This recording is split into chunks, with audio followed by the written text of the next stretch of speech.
ఖైదీ number 150 చిత్రంలో టాలీవుడ్లోకి re entry ఇచ్చిన megastar Chiranjeevi తన 151వ సినిమాకి రంగం సిద్ధం చేసుకుంటున్నారు. స్వాతంత్ర్య సమరయోధుడు ఉయ్యాలవాడ నరసింహారెడ్డి జీవిత ఆధారంగా చిరంజీవి తెరపై కనిపించబోతున్నారు. ఈ చిత్రాన్ని కొణిదెల ప్రొడక్షన్స్ బ్యానర్ పై mega power star Ram Charan నిర్మించబోతున్నారు.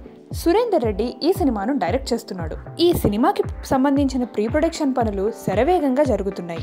అందులో భాగంగా చిరంజీవి సరసన హీరోయిన్ గా ఎవరు నటిస్తారనే దానిపై పలు వార్తలు వినబడుతున్నాయి. మెగాస్టార్ సరసన ఇద్దరు బాలీవుడ్ హీరోయిన్ల పేర్లు పరిశీలనలో ఉన్నాయట. అందులో ఒకరు మాజీ మిస్ వరల్డ్ ఐశ్వర్యరాయ్ కాగా మరో పేరు విద్యాబాలన్. సురేందర్ రెడ్డి అయితే విద్యాబాలన్ అయితే కరెక్ట్గా ఉంటుందని భావిస్తున్నారట. సదరు హీరోయిన్స్ ను యూనిట్ వర్గాలు సంప్రదించే పనిలో బిజీగా ఉన్నారు. సీనియర్ రైటర్స్ పరుచూరి బ్రదర్స్ ఈ సినిమాకు సంబంధించిన స్క్రిప్ట్ వర్క్ పూర్తి చేస్తున్నారు.